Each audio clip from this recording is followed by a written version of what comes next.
Imaginez, vous avez passé un super bivouac dans une nature préservée, au milieu des fleurs, entouré des sommets, il y a même des animaux qui sont passés proches de vous, vous avez fait quelques photos, vous avez profité de ces moments hors du temps, mais maintenant, c'est le moment de ranger et de partir.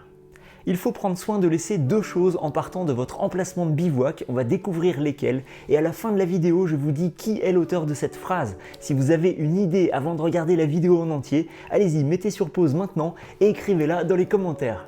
La première des choses à laisser en quittant votre lieu de bivouac, c'est rien. Ça paraît simple, mais ce rien englobe en fait pas mal de choses. Le premier point qui vient à l'esprit, c'est de ne laisser aucun déchet, c'est ce qui semble le plus logique, mais parfois on ne voit pas un mouchoir en papier qui tombe de sa poche, et je ne dis pas ça ironiquement, ça m'est déjà arrivé en m'accroupissant pour ranger le matériel le matin, donc par exemple j'étais en train d'enlever ma tente, tout ça, j'avais fini, je mets mon sac pour repartir, un dernier coup d'œil, et là par terre je vois un mouchoir.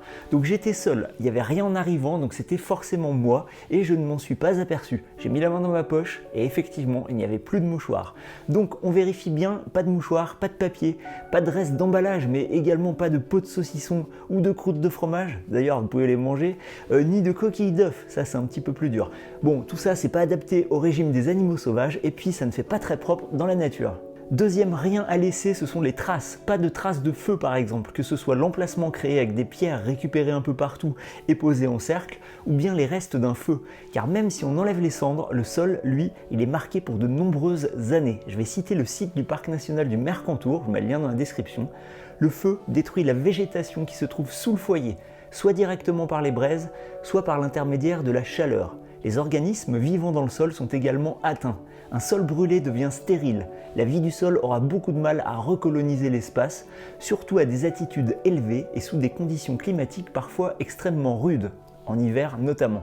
Donc le mieux, c'est de ne pas faire de feu, pas de traces. L'idée, c'est aussi de repartir en laissant l'endroit comme si vous n'aviez pas dormi ici. Par exemple, une grosse pierre déplacée, ça dérange la faune et la flore. On l'a tous probablement fait une fois, je l'ai fait au début, mais quand on retourne une grosse pierre à moitié enterrée qui nous gêne sur l'emplacement, on s'aperçoit qu'en dessous, on dérange un tas de petits êtres vivants, la terre est mise à nu et on expose aux éléments extérieurs ce petit écosystème qui n'avait rien demandé à personne. D'ailleurs, à bien y réfléchir, ce n'est peut-être pas la pierre qui gêne sur l'emplacement, mais le visiteur d'une nuit, en l'occurrence, nous. Ah oui, et quand je dors dans un endroit avec des herbes un peu hautes, quand j'enlève la tente, j'aime bien aussi relever la végétation pour laisser l'emplacement le plus intact possible. Bon, ok, c'est peut-être un peu extrême, rassurez-moi, dites-moi que je ne suis pas le seul à faire ça. Bon alors, quelle est cette deuxième chose à laisser en partant d'un bivouac? Ce sont nos remerciements. Mais comment laisser ces remerciements au lieu qui vous a accueilli pour la nuit? C'est abstrait comme notion, ça reste très personnel. Vous pouvez exprimer votre gratitude à votre manière, ça peut être silencieusement, ça peut être en prenant une photo, vous pouvez rester un petit moment, ça peut être en faisant un câlin à un arbre, et je suis toujours pas ironique, Bon alors je le fais pas personnellement, mais je comprends que certaines personnes le fassent. Vous avez donc le choix de la méthode, mais dans tous les cas, laissez vos remerciements. J'en ai parlé sur le groupe Telegram La Tanière de JR, que vous pouvez d'ailleurs rejoindre pour discuter entre passionnés, et un membre écrivait que pour lui, laisser ses remerciements, c'est aussi ramasser des déchets qu'on peut rencontrer, donc pas que les siens, mais d'autres, et c'est vrai que c'est aussi une manière de faire. D'ailleurs, vous, comment feriez-vous pour laisser vos remerciements? Dites-le nous dans les commentaires. Alors, ces deux choses à laisser, je ne les ai pas inventées. Le premier qui aurait réellement formulé ça de cette manière serait Robert Baden-Powell, le fondateur du scoutisme. On en retrouve un passage plus récemment dans un livre de Sylvain Tesson, c'est un écrivain et voyageur français, je mets le lien aussi dans la description, où il écrit « Il faudrait ériger le conseil de Baden-Powell en principe.